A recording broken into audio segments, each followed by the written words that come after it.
ताए रसूल भारत की जमीन पे आए और खुदा की कसम फिर उन्होंने दीन कैसे फैलाया। एक रस्म होती है गैर मुस्लिमों में, दूध चढ़ाने की मंदिरों में होती है कि नहीं, वो बात अलग है कि नालियों में दूध बहे तो कोई बात नहीं, लेकिन गरीब के बच्चे के पेट में घूंट दूध नहीं जाना चाहिए।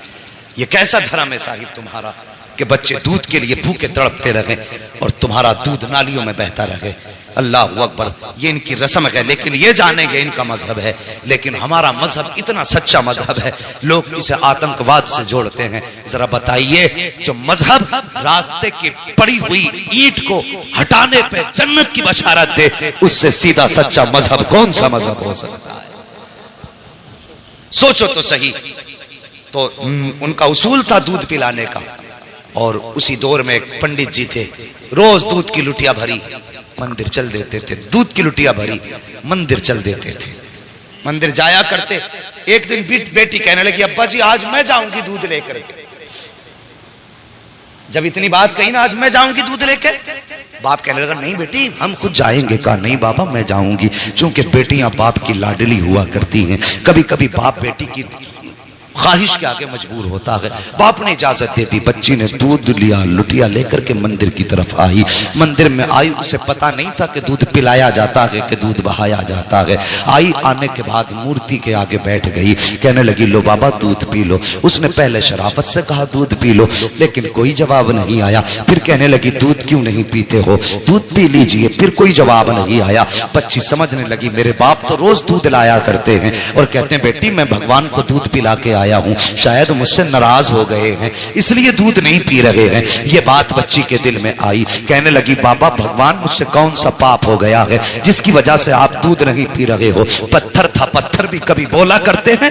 बच्ची ने सोचा शायद ये मुझसे नाराज है। फिर बच्ची ने बहुत बड़ा अहद कर लिया। बच्ची ने कहा अगर तुम दूध नहीं पियोगे तो तुम्हारे चरणों में अपनी जान दे दूंगी। ये कह के बच्ची ने लुटिया तो इधर रखी है और अपना सर उसके कदमों में मारना शुरू कर दिया है। इस बेदर्दी के साथ उसने सर पटका कि माथे से खून बहना शुरू हो जाता है। जब बच्ची सर पटकती रही, रोती रही, उसी रास्ते से इत्तेफाक से गरीब नवाज का गुजर हो जाता है, अताए रसूल का गुजर होता है। जैसी गरीब नवाज ने बच्ची को रोते देखा, सर पटकते देखा, आप आए हैं। आने के बाद पेशानी की जगह अपनी हथेली रख दी है। जैसी हथेली आई है, बच्ची ने यूं सर उठाया, सादा से बाबा को देखा। देख के कहने लगी बाबा कौन हो। कहने लगे बेटी बता तो सही बात क्या है, ये अपने ऊपर जुल्म क्यों कर रही है। उसने कहा बाबा आप जाइए, ये मेरे भगवान का मामला है। मेरे गरीब नवाज ने फरमाया बेटी बता तो सही क्या मामला है, आखिर ये क्यों कर रही है। उसने कहा बाबा तुम क्या जानो, तुम तो मुसलमानों के धर्म गुरु हो, ये हमारे मजहब का मामला है। गरीब नवाज ने कहा बेटी बता तो सही बात क्या है। बच्ची कहने लगी सुनो बाबा अगर नहीं मानते हो तो सुनिए, मेरे बाप रोज दूध पिला के जाया करते हैं, लेकिन आज मैं दूध लेकर के आई हूं तो ये दूध नहीं पी रहे हैं, शायद ये मुझसे नाराज हैं। तो मैंने ये कसम खाई है या तो ये दूध पिएंगे या मैं अपनी जान दे दूंगी। जैसे इतना सुना है, गरीब नवाज कहते हैं बेटी बस इतनी सी बात है। कहा हाँ बस इतनी सी बात है। आपने फरमाया कि दूध क्यों नहीं पीते हो। जब बच्ची कह रही है तो दूध पी लीजिए, जैसे इतना कहा है वो पत्थर टस से मस नहीं हुआ। आपने फरमाया सुनता नहीं कौन कह रहा है, मोइनुद्दीन कहता है दूध पी ले। उसने फिर भी दूध ना पिया है। उसके बाद गरीब नवाज ने उसके कान पकड़े और घुमा के कहा पीता क्यों नहीं है। जैसे इतना कहा है पत्थर के हाथ हिलना शुरू हो जाते हैं। उसने प्याला पकड़ा है, होठों से लगाया है, दूध पीना शुरू कर देता है। और पीता क्यों नहीं, कहने वाला कोई आम न जाना था, जबान गरीब नवाज की थी। फैजान मदीने वाले मुस्तफा का हो रहा। नारे या रसूल अल्लाह, या रसूल अल्लाह, नारे जिंदाबाद, जिंदाबाद, अल्लाह अकबर, सुभान अल्लाह, सुभान अल्लाह अकबर। बच्ची ने दूध पिलाया और जैसी चली घर की तरफ, उसके बदन पे खून, कपड़ों पे खून, चेहरों पे खून, उसका पूरा बदन खून से लथपथ था। और मुझे बताइए अगर कोई बेटी अकेली जंगल से आ रही हो और बदन खून में लथपथ हो, सर से खून बह रहा हो, तो कोई ये नहीं सोचेगा कि इसने चोट खाई है। तरह तरह के गुमान लोगों के दिल में आते हैं, तरह तरह के ख्यालात लोगों के दिल में आते हैं। बेटी पंडित की थी, जब घर की तरफ चली है, बस्ती में कदम रखा, बस्ती वालों में शोर हो गया कि पंडित जी की बेटी देखो खून में नहा के आई है। अल्लाह अकबर, गांव वाले लोग पीछे पीछे हो गए। बच्ची घर आई है, अल्लाह अकबर। बाप ने बेटी के माथे पे खून देखा। बाप तो बाप होता है, चाहे वो किसी भी धर्म का हो। तड़प गया, कहने लगा बेटी बात क्या है? उसने कहा बाबा मैं दूध लेकर के गई थी और मेरे भगवान ने दूध पीने से इनकार किया। उन्होंने दूध ना पिया तो मैंने कसम खाई थी कि अगर दूध नहीं पियोगे तो मैं तुम्हारे चरणों में अपनी जान दे दूंगी। ये कह के मैंने जब सर उनके कदमों पे मारा है, अल्लाह अकबर, सर कदमों पे मारा है, वो कहती है तब मेरे जिस्म में खून बहा है, तब सर फटा खून बहने लगा। लेकिन बाबा मैं दूध पिला के आई हूँ।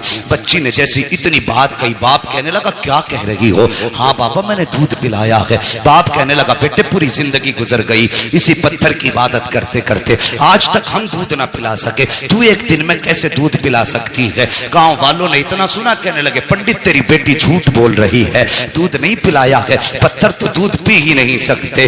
बच्ची तेरी इज्जत लुटा के आई है, किसी ने इसकी आबरू लूटी है, इसलिए ये आके बातें बना रही है, ये झूठ बोल रही है। और यार जब किसी को भी इज्जत का ताना दिया जाता है तो वो किसी भी धर्म की बेटी हो, इज्जत सबको प्यारी होती है। जब गांव वालों ने कहा था कि तेरी बेटी झूठ बोल रही है, ये कहीं मुंह काला करके आई है, इज्जत लुटा के आई है, ये बहाना बना रही है, बाप ने बेटी के कदमों पे अपना सर का जो टोपी थी वो रखी और रख के कहने लगा बेटी ये मेरी बेटी मेरी इज्जत बचा ले, सच बता बात क्या है? बच्ची कहने लगी बाबा मैं दूध पिला के आई हूँ। बाप ने कहा झूठ ना बोल। बच्ची ने कहा बाबा किसकी कसम खिलाते हो? मैं सबकी कसम खाने तैयार हूँ, लेकिन सच यही है दूध पिला के आई हूँ। जब बेटी ने बात बात पे यही जवाब दिया, गांव वाले कहने लगे पंडित जी अगर यही सच है, अगर आज इसने दूध पिलाया है तो फिर कल भी तो यही दूध पिला सकती है। कि चलिए कल हमारे सामने दूध पिलाए तब मानेंगे कि तुम्हारी बेटी सच्ची है। बाप ने बेटी का चेहरा देखा, कहा बेटी तेरा क्या फैसला है, क्या तू दूध पिलाने के लिए फिर से तैयार है? बच्ची ने कहा हाँ मैं तैयार हूँ। कहा ठीक है। दिन मुकर्रर हुआ, वक्त मुकर्रर हुआ, फिर से पूरा गांव और ये बच्ची उसी मंदिर की तरफ चले हैं जहां बच्ची ने उसको दूध पिलाया था। जब उसी मंदिर के दरवाजे पे बच्ची गई है, जाने के बाद पूरा गांव तमाशाई है, बाप भी साथ में है। बच्ची ने जाके दूध का प्याला रखा और रखने के बाद फिर कहती है महाराज दूध पी लीजिए, मेरे भगवान दूध पी लीजिए। लेकिन वो फिर पत्थर है, दूध कैसे पिए? बच्ची ने जब कहा दूध पी लीजिए, पीते क्यों नहीं हो? गांव वालों ने कहा लगाया, कहा सुन पंडित हमने पहले ही कहा था तेरी बेटी झूठ बोल रही है, ये मुंह काला करके आई है इसलिए अपनी इज्जत बचा रही है। जब इतनी बात बच्ची ने सुनी है, बच्ची का दिल टूट जाता है, बच्चे की आंख में आंसू आए लेकिन साथ ही गुस्सा भी आया।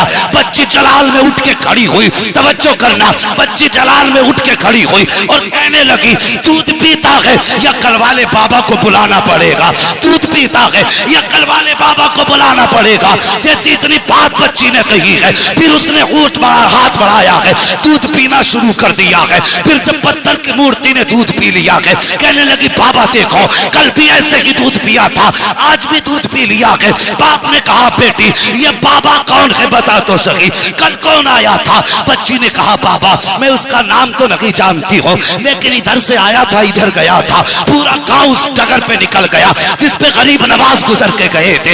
एक दरख्त के नीचे जाके देखा मेरे गरीब नवाज बैठे हुए हैं। जाने के बाद कहा था बेटी यही बाबा है? कहा हाँ यही बाबा है। पंडित कदमों पे सर रख के कहता है महाराज तुम भगवान हो, जिसके कहने से पत्थर ने दूध पी लिया है, इतना कहा है। गरीब नवाज ने निकाह करम उठाई है, फरमाते मैं कोई खुदा नहीं हूँ, मैं कोई भगवान नहीं हूँ। कहा बताओ तो सही फिर किसकी पावर है जो पत्थर दूध पी ले? गरीब नवाज ने कहा था वो मेरी पावर नहीं बल्कि वो उसकी पावर है जिसको गरीब नवाज पूजा करता है। कहा कौन है वो? गरीब नवाज ने कहा था वो है जिसने तुमको भी पैदा किया है, गरीब नवाज को भी पैदा किया है। अगर पूछना है तो खुदा का पूछो। सबने कहा था ये कह के गरीब नवाज चले, तोड़े कदम पकड़े लोगों ने, कहा गरीब नवाज आगे ना जाइए, पहले हाथ बढ़ाइए, कलमा पढ़ा के हमें मुसलमान बना जाए। नारे तकबीर, नारे रिसालत, उलमाए अहले सुन्नत, अज़मते इस्लाम, अज़मते इस्लाम, अज़मते इस्लाम। अल्लामा मुफ्ती हम्माद साहब किबला अल्लामा मुफ्ती हम्माद साहब किबला सरजमीने अदलपुर, सरजमीने अदलपुर, नारे तकबीर, नारे रिसाल। लक़द काना लकुम फी रसूलिल्लाहि उस्वतुन हसना, और मेरे महबूब की जिंदगी तुम्हारे लिए बेहतरीन नमूना है। हुजूर के किरदार को अपनाइए, बेटियों से प्यार करो। बेटी बेटी है, चाहे वो दोस्त की बेटी हो या दुश्मन की बेटी हो। मेरे हुजूर के दरबार में हातिम ताई की बेटी आई थी, नंगे सर आई। मेरे हुजूर ने अपनी मुजम्मिल वाली चादर सर पे डाल दी, मुजम्मिल वाली चादर डाल दी। किसी सहाबी की जबान से निकल गया, हुजूर ये बरकतों वाली चादर, और एक दुश्मन की और काफिर की बेटी। मेरे हुजूर ने फरमाया चुप हो जाओ, बेटी बेटी हुआ करती है, चाहे वो मोमिन की बेटी हो चाहे वो काफिर की बेटी। और जो काफिर की बेटी को इतनी इज्जत दे, अगर उसकी उम्मत की बेटी की आंख में कोई आंसू दे तो फिर वो सोच ले कब्र में मुस्तफा का सामना कैसे करना है। मेरे हुजूर ने तो फरमाया था मेरी बेटी मेरे जिगर का टुकड़ा है। उस दौर में फरमाया था जब बेटियों को कत्ल करने पे लोग फख्र करते थे, फरमाया था मेरी बेटी मेरे जिगर का टुकड़ा है। खुदा की कसम हुजूर की जबान से इस जुमले का निकलना था, ये हुजूर ही के जुमले की बरकतें हैं। आज हर घर में बेटी को अल्लाह की रहमत समझ के रखा जाता है, ये उनकी जबान की बरकत है। वरना आज हम भी बेटियों को कत्ल कर रहे होते। उनके दामन से जुड़ना क्या था। खुदा की कसम जो बेटियों को कत्ल करने में जिनके माथे पे पसीना नहीं आता था, जिस दिन से हुजूर का दामन थामा, वो जमीन पे पैर फूंक के रखते थे और डरते थे कहीं हमारे पैर के नीचे चूंटी ना आ जाए। ये हुनर किसने सिखाए? मेरे हुजूर के दामन ने, हुजूर के प्यार ने। जब तक बिके न थे तो कोई पूछता न था, तुमने खरीद कर हमें अनमोल कर दिया। हमारी तो कोई इज्जत ही न थी। आज जो इज्जतों की महराज मिली है ना, खुदा की कसम ये मोहम्मद अरबी के ठोकरों के सदक़े में। अगर फिर सदका उनकी ठोकरों का है तो जवान उनसे प्यार कर, उनसे वफा कर। तेरे घर में बेटी है, बेशक वो तेरे लिए बड़ी रहमत है अल्लाह की, लेकिन एक नजर उसे ये भी सोच के डाल लिया कर कि मेरे हुजूर को बेटी बड़ी प्यारी थी। खुदा की कसम अल्लाह हर नजर के सदक़े में तुझे मुस्तफा के इश्क का सवाब अता फरमाए। करेंगे ना इंशाअल्लाह ऐसे ही। हाँ बेटे मांगो, तुम्हारी मर्जी है सजदों में गिर के, इसलिए कि उनसे तुम्हारा नाम चलेगा। लेकिन कभी रो के रब से बेटियां भी मांग लिया करो, इसलिए कि बेटे नसीब से पैदा होते हैं, बेटियां रब की रहमत बन के आया करती हैं। हाँ बेटी पैदा हो, चेहरा ना बिगाड़ना, मुकद्दर पे नाज करना। अल्लाह ने बेटी दी है, यकीनन कोई नेकी तूने की है जिसकी वजह से अल्लाह तुझसे इतना राजी हुआ है कि तेरे आंगन में बेटी उतार दी है। वो फरमाया गया बेटी क्या आ गया। बस आखिरी बात सुन लो और बात खत्म कर लो। इंशाल्लाह कभी फिर, इंशाल्लाह कभी फिर भाई। नहीं कभी फिर मेरी बात समझिए। मैं ना इंशाल्लाह ये तो खुद नहीं पता है किसी को। उजाले अपनी यादों के हमारे साथ रहने दो, न जाने किस गली में जिंदगी की शाम हो जाए, ये तो किसी का कुछ नहीं पता है। नहीं भाई अल्लाह अकबर। बात कह रहे हैं थोड़ी सी आला हजरत के ताल्लुक से कि थोड़ी सी नहीं दे, मेहरबानी करें मुझे। नारे तकबीर, नारे रिसालत, उलमाए अहले सुन्नत, अल्लामा मुफ्ती हम्माद साहब किबला, अल्लामा मुफ्ती हम्माद साहब किबला, नारे तकबीर, नारे रिसालत, अल्लाह अकबर। बेटियों को देख के मुस्कुरा लिया करो, इससे मुस्तफा भी राजी होंगे, हमारा खुदा भी राजी होगा। और अगर कभी घर में बरकत ना हो ना, कभी घर में बरकत ना हो और तुम्हें लगता हो आफतें आ गई हैं, बिजनेस बंद है, काम ठप है, जो भी करते हैं कोई ना कोई मुसीबत लग जाती है, फरमाया फिर मुसल्ला बिछा, 2 रकात नमाज पढ़। तेरे घर के अंदर बेटी या बहन मौजूद है, उसे मुसल्ले के आगे बैठा और फिर रब के आगे हाथ फैला दे और बस इतना कह, या अल्लाह इस बेटी के सदक़े में मेरे घर में बरकतें अता फरमा दे। फरमाया गया, बुजुर्गों ने फरमाया, हाथ नीचे बाद में आते हैं, खुदा की रहमतें घर में पहले उतार दी जाती। अल्लाह अकबर। ओ यार लोगों की दिलजोई करो, किसी का दिल ना दुखाओ। पूरी जिंदगी हो गई मसल के आला हजरत का नारा लगाते हुए। आला हजरत को समझो कौन है आला हजरत। जरा करीब से समझिए, मैं उनकी जिंदगी से